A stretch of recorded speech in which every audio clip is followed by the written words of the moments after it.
Hey guys, this is Sonu Alawat लेकर आ चुका हूं आपके लिए एक जबरदस्त गवर्नमेंट जॉब अपडेट जो कि डायरेक्टली निकल के आ रहा है NABARD assistant manager grade A recruitment 2022 की तरफ से। फ्रेंड्स, नाबार्ड के बारे में डेफिनेटली आपने सुना होगा, जो कि एक ग्रामीण विकास बैंक है जिसका मतलब होता है national bank for agriculture and rural development, जिसके अंदर असिस्टेंट मैनेजर ग्रेड ए की पोस्ट के ऊपर जबरदस्त वैकेंसीज आ चुकी है। फ्रेंड्स, ऑल इंडिया की वैकेंसी है, मेल और फीमेल दोनों ही कैटेगरी कैंडिडेट के लिए एकदम बेस्ट वैकेंसी रहने वाली है। फ्रेंड्स, इस पोस्ट के ऊपर सिलेक्शन होने के बाद बहुत ही जबरदस्त लेवल की आपको सैलरी देखने को मिलती है। तो आगे इस वीडियो में आपको इस वैकेंसी के रिगार्डिंग कंप्लीट डिटेल्स प्रोवाइड करने वाला हूं। इसका detail selection procedure step by step आपको समझाने वाला हूं। इसके एलिजिबिलिटी क्राइटेरिया के बारे में बात करेंगे, एज लिमिट, एजुकेशन क्वालिफिकेशन क्या मांगा हुआ है, साथ ही एग्जाम पैटर्न के बारे में डिस्कस करेंगे। एग्जाम सिलेबस पीडीएफ फॉर्म में आपको प्रोवाइड करने वाला हूं। सिलेक्शन होने के बाद इस पोस्ट के ऊपर आपको इनिशियल इन हैंड सैलरी क्या मिलने वाले है, जॉब प्रोफाइल क्या रहती है, एग्जाम सेंटर्स के बारे में बात करेंगे, जॉब लोकेशंस के बारे में बात करेंगे। फ्रेंड्स, अगर आप इस वैकेंसी को लेकर थोड़े से भी इंटरेस्टेड हैं तो वीडियो को आखिर तक जरूर देखिएगा। तो चलिए फटाफट शुरू कर लेते हैं। तो फ्रेंड्स, जैसे कि मैंने आपको स्टार्टिंग में बताया, ये वैकेंसी नाबार्ड मतलब national bank for agriculture and rural development के अंदर असिस्टेंट मैनेजर ग्रेड ए की पोस्ट के ऊपर निकली हुई है, जहां पर टोटल नंबर ऑफ वैकेंसीज 170 रखी हुई है।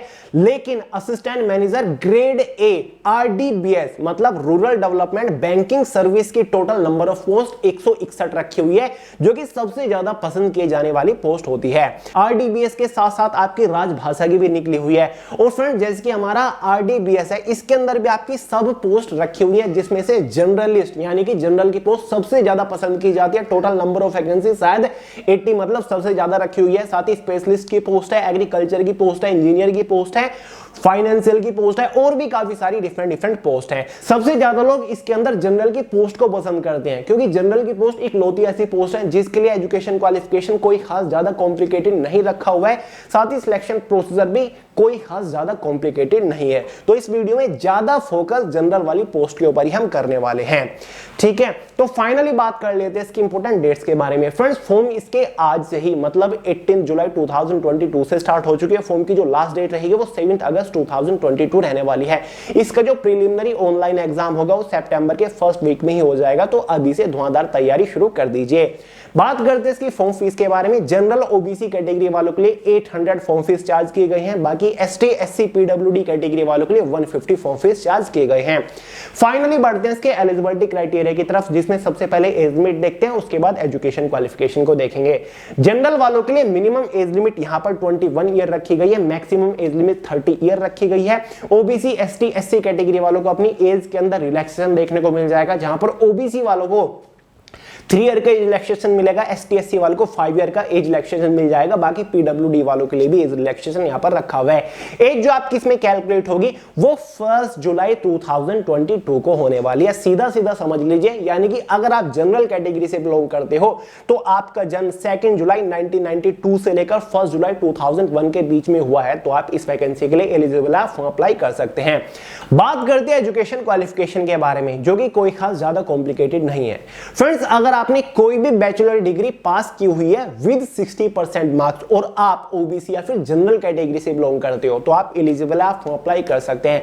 वहीं पर एसटी, एससी कैटेगरी वालों को 5% मार्क्स का रिजर्वेशन यहां पर मिल जाएगा।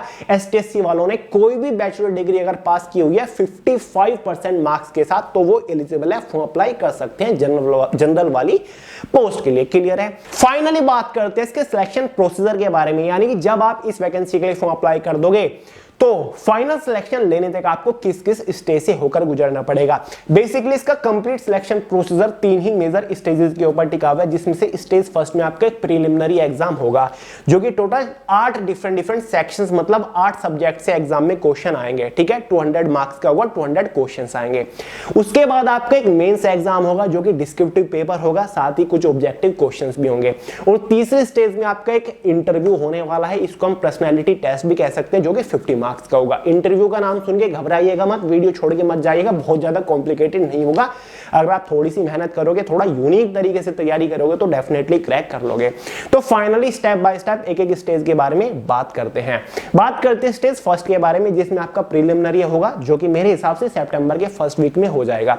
प्री एग्जाम जो है आरडीबीएस वाली पोस्ट के लिए, जनरल पोस्ट के लिए 8 सेक्शंस में डिवाइड किया हुआ है, 8 सब्जेक्ट से एग्जाम में क्वेश्चन आएंगे, जिसमें से फर्स्ट है टेस्ट ऑफ रीजनिंग। रीजनिंग से टोटल एग्जाम में 20 क्वेश्चन आएंगे, एक क्वेश्चन के लिए 1 मार्क दिया जाएगा, इसलिए रीजनिंग सेक्शन 20 मार्क्स का हो जाएगा। सेकंड सेक्शन इंग्लिश लैंग्वेज रहेगा, 30 क्वेश्चन आएंगे 30 मार्क्स के अंदर। थर्ड सेक्शन कंप्यूटर नॉलेज होगा, जिससे टोटल 20 क्वेश्चन आएंगे 20 मार्क्स के अंदर ही। फोर्थ सेक्शन क्वांटिटेटिव एप्टीट्यूड होगा, जिससे टोटल 20 क्वेश्चन आएंगे 20 मार्क्स के अंदर ही। फिफ्थ सेक्शन हमारा डिसीजन मेकिंग होगा, जिससे 10 ही क्वेश्चन आएंगे 10 मार्क्स के अंदर ही। फिर सिक्स्थ सेक्शन हमारा जनरल अवेयरनेस होगा, जिसमें करंट अफेयर, स्टैटिक, जीके सब कुछ इंक्लूड होगा, 20 क्वेश्चन आएंगे 20 मार्क्स के अंदर ही। सेवेंथ सेक्शन हमारा इकोनॉमिक्स और साथ ही सोशल इशू से रिलेटेड क्वेश्चन आएंगे, साथ ही रूरल इंडिया को भी कवर किया जाएगा, जिससे 40 क्वेश्चन 40 मार्क्स के अंदर ही। 8th सेक्शन हमारा एग्रीकल्चर, रूरल डेवलपमेंट और साथ ही रूरल इंडिया से रिलेटेड क्वेश्चन आएंगे, 40 क्वेश्चन 40 मार्क्स के अंदर ही। इसी के बेसिस पर एग्जाम में टोटल 200 क्वेश्चन हो जाते हैं और 200 मार्क्स का एग्जाम होगा। क्वेश्चन पेपर की टाइम ड्यूरेशन 120 मिनट मतलब 2 आवर रहेगी। एग्जाम में 1/4 की आपकी नेगेटिव मार्किंग भी रहने वाली है। देखिए फ्रेंड्स, इस एग्जाम का complete syllabus section wise, subject wise, topic wise PDF form में मैंने way to success official Telegram channel के अंदर प्रोवाइड कर दिया, लिंक डिस्क्रिप्शन बॉक्स में, पीडीएफ डाउनलोड करके देख लीजिएगा। क्योंकि काफी सारे लोगों को reasoning, English, computer, quantitative aptitude का तो पता ही होगा, जनरल अवेयरनेस का तो पता ही होगा, लेकिन 2 सेक्शन इसमें ऐसे हैं जिसमें से एक इकोनॉमिक्स का है, साथ ही एक डिसीजन मेकिंग और एग्रीकल्चर है। इनके कौन कौन से टॉपिक आपको प्रिपेयर करने हैं, किस टाइप के क्वेश्चन आएंगे, वो सिलेबस देख के आपको पता चल जाएगा। ठीक है, तो डिस्क्रिप्शन बॉक्स में दे रखा है मैंने पूरा पीडीएफ फाइल। क्लियर है? अब देखिए, एग्जाम थोड़ा सा इसका कॉम्प्लिकेटेड इस वजह से है क्योंकि पैटर्न थोड़ा सा अलग है। SIBPS के एग्जाम में क्या होता है, आपको अलग अलग सेक्शन में क्वालिफाई करना होता है, अलग अलग सेक्शन की एक प्रॉपर कट ऑफ बनती है, लेकिन यहां पर थोड़ा सा सिस्टम अलग है। यहां पर आपका क्वालिफाइंग सेक्शंस भी है और मेरिट सेक्शंस भी है। क्वालिफाइंग सेक्शंस कौन से हैं? जिनमें कट ऑफ नहीं बनेगी, जिसमें से एक हमारा रीजनिंग है, इसमें कट ऑफ नहीं बनेगी, ये केवल आपको क्वालिफाई करना होगा। इंग्लिश है, कट ऑफ नहीं लगेगी, क्वालिफाई करना होगा। कंप्यूटर है, क्वांटिटेटिव एप्टीट्यूड है, डिसीजन मेकिंग है। ये 5 सेक्शन ऐसे हैं जिसमें कट ऑफ नहीं बनेगी, केवल क्वालिफाइंग करनी है ये 5 सेक्शन आपको। साथ ही मेरिट सेक्शन कौन कौन से हैं? एक हमारा जनरल अवेयरनेस है, जिसमें कट ऑफ बनेगी। जनरल अवेयरनेस सेक्शन टोटल हमारा 20 मार्क्स का है। एक कट ऑफ निर्धारित कर देंगे ये कि 12 मार्क्स कट ऑफ है जनरल अवेयरनेस की। जितने भी लोगों के 12 मार्क्स से ज्यादा हैं वो मेंस एग्जाम के लिए क्वालिफाई होंगे। इस तरीके से कट ऑफ डिसाइड होगी। साथ ही इको और सोशल इशू वाले सेक्शन में भी कट ऑफ बनेगी। साथ ही एग्रीकल्चर और रूरल डेवलपमेंट वाला जो सेक्शन है, इसकी भी कट ऑफ बनेगी। तो इन 3 सेक्शन की कट ऑफ बनेगी। अब फ्रेंड सवाल उठता है कि जो फेज सेकंड होगा, यानी कि जो मेंस एग्जाम होगा, आपको मेंस एग्जाम में किस बेसिस पर बुलाया जाएगा, किस बेसिस पर शॉर्टलिस्ट किया जाएगा। देखिए फ्रेंड, 3 जो हमारे सेक्शन है कट ऑफ वाले सेक्शन, उनके मार्क्स के बेसिस पर आपकी कट ऑफ बनेगी। ठीक है, तीनों की अलग अलग कट ऑफ होगी, तीनों सेक्शन की। तो उन कट ऑफ के बेसिस पर ही आपको मेंस एग्जाम में बुलाया जाएगा। बाकी की जो 5 सेक्शन है हमारे रीजनिंग, क्वांट्स वगैरह, जो कंप्यूटर है, वो क्वालिफाइंग नेचर है, वो केवल आपको क्वालिफाई करने हैं। तो जो मेंस एग्जाम में आप एंट्री करोगे ना, वो कट ऑफ सेक्शन जो है उसी के बेसिस पर शॉर्ट लिस्ट किया जाएगा कैंडिडेट्स को मेंस एग्जाम में एंट्री देने के लिए। क्लियर है? समझ गए? बाकी एग्जाम सेंटर के बारे में बात करें, ऑल इंडिया की वैकेंसी है तो ऑल ओवर इंडिया के अंदर आपके एग्जाम सेंटर रहेंगे। होम स्टेट में आपको अपना एग्जाम सेंटर मिल जाएगा। नोटिफिकेशन आप स्क्रीन के ऊपर देख रहे होंगे। यहाँ पर हर स्टेट में कौन कौन सी बड़ी बड़ी सिटीज के अंदर एग्जाम सेंटर्स रहेंगे, वो पूरी डिटेल दे रखी है, नोटिफिकेशन चेक कर लीजिएगा। फाइनली बात करते हैं मेंस एग्जाम के बारे में। देखिए फ्रेंड, जो assistant manager grade a journalist या फिर जनरल की जो पोस्ट है, उसके मेंस एग्जाम के पैटर्न के बारे में हम बात कर रहे हैं। ध्यान से देखिएगा, स्क्रीन के ऊपर भी आप देख पा रहे होंगे। फ्रेंड्स, मेंस एग्जाम आपका 2 पार्ट में डिवाइडेड है, एक पेपर फर्स्ट और एक पेपर सेकंड। पेपर फर्स्ट में आपका क्या होगा? पेपर फर्स्ट आपका जनरल इंग्लिश का रहने वाला है, जो कि ऑनलाइन डिस्क्रिप्टिव होगा। ऑनलाइन डिस्क्रिप्टिव का मतलब होगा कि आपको कंप्यूटर के ऊपर टाइप करना होता है कीबोर्ड की हेल्प से। तो 3 क्वेश्चंस आपके डिस्क्रिप्टिव फॉर्मेट में रहने वाले हैं और ये तीनों क्वेश्चन आपके 100 मार्क्स के होंगे ओवरऑल। और इन तीनों क्वेश्चंस के आंसर लिखने के लिए आपके पास 90 मिनट मतलब 1.5 घंटा रहने वाला है। ठीक है, तो कीबोर्ड के थ्रू आपको इन दोनों क्वेश्चंस का आंसर देना होगा। और जनरल इंग्लिश के क्वेश्चन रहने वाले, यानी कि ऐसे लेटर कुछ भी आपसे हो सकता है। क्लियर है? साथ ही पेपर सेकंड भी आपका सेम ही डे पर होगा। पेपर सेकंड जो होगा वो आपका ESI एंड ARD से क्वेश्चन पूछे जाएंगे। स्क्रीन के ऊपर आपको दिख रहा होगा। ESI का मतलब है इकोनॉमिक सोशल इशू और ARD का मतलब है एग्रीकल्चर रूरल डेवलपमेंट से रिलेटेड आपके एग्जाम में क्वेश्चन होंगे, जिसमें आपके ऑब्जेक्टिव क्वेश्चंस भी होंगे। टोटल क्वेश्चन 30 होंगे ऑब्जेक्टिव क्वेश्चंस, और 50 मार्क्स का ऑब्जेक्टिव क्वेश्चंस वाला आपका सेक्शन रहेगा और 30 मिनट ये 30 ऑब्जेक्टिव क्वेश्चन आपको सोल्व करने के लिए दिए जाएंगे। क्लियर है? टिक मार्क के क्वेश्चन होंगे। साथ ही ईएसआई और एआरडी से रिलेटेड आपका डिस्क्रिप्टिव टेस्ट भी होगा, जहां पर आपको कीबोर्ड की हेल्प से कंप्यूटर के ऊपर टाइप करना होगा। टोटल 6 क्वेश्चन डिस्क्रिप्टिव आपके होंगे ईएसआई और एआरडी से, जिसमें से 4 क्वेश्चंस अटेम्प्ट करने जरूरी है क्वालिफाई करने के लिए। और 50 मार्क्स का ये सेक्शन आपका रहने वाला है। 90 मिनट इस सेक्शन को सोल्व करने के लिए आपके पास होंगे और टाइप करके आपको इन क्वेश्चंस का आंसर देना होगा कंप्यूटर के ऊपर। और जो टाइपिंग का फॉन्ट होगा वो आपको रेमिंगटन गेल या फिर इंस्क्रिप्ट, ठीक है। हिंदी इंग्लिश में आप कैसे भी कर सकते हैं। अगर आप हिंदी में टाइप कर रहे हो, अगर आप इस सेक्शन के मतलब ये जो क्वेश्चन होंगे बाइलिंगुअल होंगे, तो आप हिंदी में भी इनका आंसर दे सकते हो, इंग्लिश में भी आंसर दे सकते हो। अगर आप हिंदी में टाइप कर रहे हो तो आपके पास जो फॉन्ट होगा मतलब वो होगा आपके पास रेमिंगटन, ठीक है, रेमिंगटन गेल या फिर इंस्क्रिप्ट जो मंगल फॉन्ट होता है, ठीक है, उसके ऊपर होगा। कुर्ती देव यहां पर नहीं चलेगा। बाकी इंग्लिश तो एक ही होता है, इंग्लिश में वो चल जाएगा। क्लियर है? और जो प्री एग्जाम है वो भी आपका बाइलिंगुअल है, हिंदी इंग्लिश में आपका एग्जाम होने वाला है। तो ये भाई आपका मेंस एग्जाम रहने वाला है जनरलिस्ट यानी कि जनरल वाली पोस्ट के लिए, जिसके लिए टोटल नंबर ऑफ वैकेंसी सभी कैटेगरी को मिलाकर 80 रखी हुई है। मेंस एग्जाम को क्वालिफाई करने के बाद आपको बुलाया जाएगा इंटरव्यू के लिए। इंटरव्यू जो आपका है वो 50 मार्क्स का रहने वाला है। इसको हम पर्सनालिटी टेस्ट भी बोल सकते हैं और इसको हम डिसीजन मेकिंग टेस्ट भी बोल सकते हैं, यानी कि छोटे मोटे कुछ आपसे क्वेश्चन पूछे जा सकते हैं जिनका आपको आंसर देना होता है। ज्यादा फोकस आपके डॉक्यूमेंट वेरिफिकेशन, आपके पर्सनल बायोडेटा के ऊपर दिया जाता है। तो ज्यादा घबराने की जरूरत नहीं है।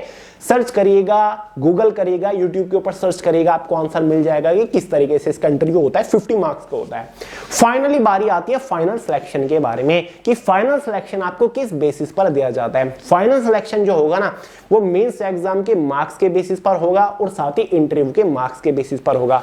मेंस एग्जाम आपका टोटल कितने मार्क्स का था ध्यान से देखिए। पेपर फर्स्ट आपका 100 मार्क्स का था और पेपर सेकंड आपका 50-50 100 मार्क्स का था, क्योंकि 50 आपका ऑब्जेक्टिव था, 50 आपका डिस्क्रिप्टिव था।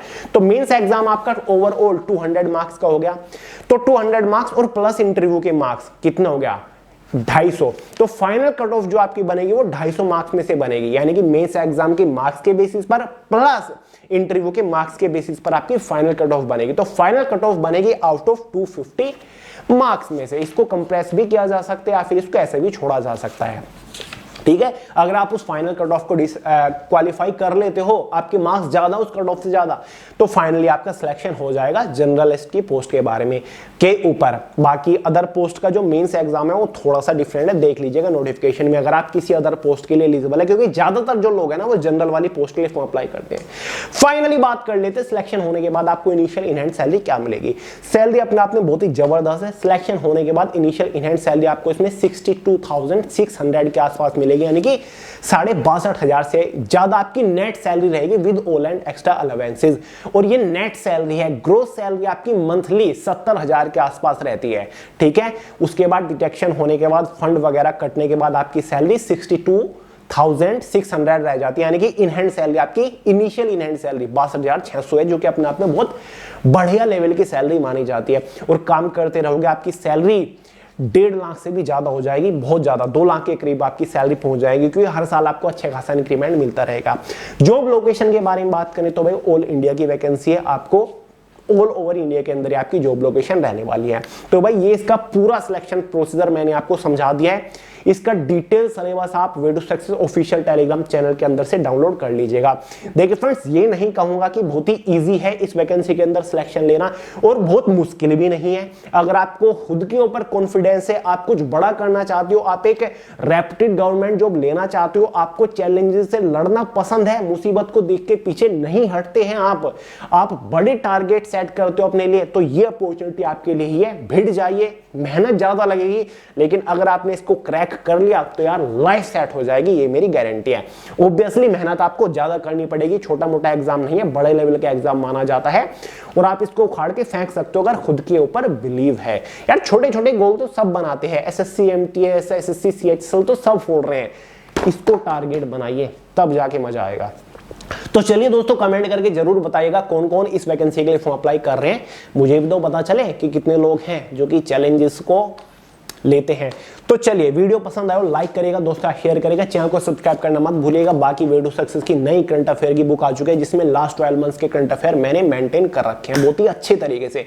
ऑनलाइन बुक अवेलेबल है, लिंक डिस्क्रिप्शन बॉक्स में, फ्लिपकार्ट से भी आप बुक को परचेज करके घर पर अवेलेबल करा के धुआंधार प्रिपरेशन कर सकते हो। तो चलिए दोस्तों, इस वीडियो में इतना ही रखते हैं, मिलते हैं अगली वीडियो में बहुत जल्द। तब तक के लिए जय हिंद।